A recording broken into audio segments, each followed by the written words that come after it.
DII की buying already, अभी तो सितंबर खत्म भी नहीं हुआ है, ऑलरेडी रिकॉर्ड हाई पे पहुंच चुकी है।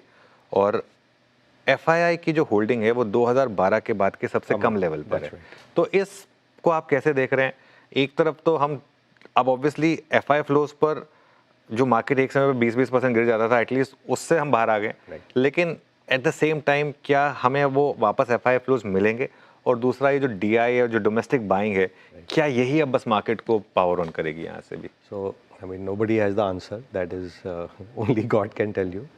बट सी, एक चीज़ है डेफिनेटली कि आज जो इंडियन इन्वेस्टर है, हम लोग 25-30 साल से जो कहते थे कि allocation to equity is very low, कि आप बैंक में 5% पे पैसा रख के आप अमीर नहीं होंगे, और 27-28 साल की एवरेज एज है हिंदुस्तान में, तो थोड़ा रिस्क कैपिटल डालना ही चाहिए। And you have ability to absorb, specially कि लॉन्ग टर्म ट्रेंड अगर ऊपर है देश का एंड बिजनेसेस का, एंड बिजनेस के रिटर्न 15% रफली आते हैं, तो अगर आपने एक साइकिल में शायद गलत भी खरीद लिया, अगर आप पूरे अगले साइकिल तक उस पीरियड तक वेट कर पाओ तो वो 15% तो आपको मिल जाएगा। आपने बहुत ऊंचे में बबल में ले लिया और फिर एकदम नाडिर में जाके आप बोलो कि ये देखिए पैसे नहीं बनते मार्केट में, तो साइक्लिकली आप रॉन्ग होंगे।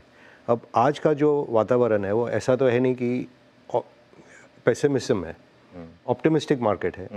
अब बीच में हो सकता है कभी पेसिमिज्म आए, कोई डाउनटर्न आए, उस टाइम अगर आप डर के आप निकल गए मार्केट से तो आपको लगेगा मेरा नुकसान हो गया। बट यही साइकिल नीचे जाके जब वापस ऊपर आता है, लेट्स से 4 साल 5 साल का जो साइकिल चलता है, उस पर आप अगर वापस होल्ड कर लीजिए तो आपका 15% बन जाएगा। In between you might see hiccups over here, और यू मे सी पीरियड की कोई रिटर्न नहीं बन रहा है। सो वो दृश्य से अगर देखें तो इज़ बेटर कि Indians have started taking ownership. क्योंकि अगर मैं 20 साल की बात करूं, जो कि यंग इंडियन आज 27 से, he will come to your age by then 45-47, it is your golden period to make money. बिल्कुल। और एवरेज में ये मार्केट 5 साल में डबल होता है, तो 4 गुना होगा 10 साल में, तो 20 साल में 16 गुना होना चाहिए। नहीं भी हुआ तो 10 गुना हो जाए। That means 10 Guna from today means 90% तो आपका वेल्थ अगले 20 साल में बनना है। तो आज मैं ले लिया और मैं रह गया, ऐसा तो है नहीं। सेम वे जब मैं भी आया मार्केट में, राकेश जी और निमेश भाई और सब मेरे से आगे थे 10 साल, रामदेव जी सब 10 साल बड़े मेरे से। मैं भी सोचता था यार ये लोग तो कमा लिया, अपना कब वक्त आएगा।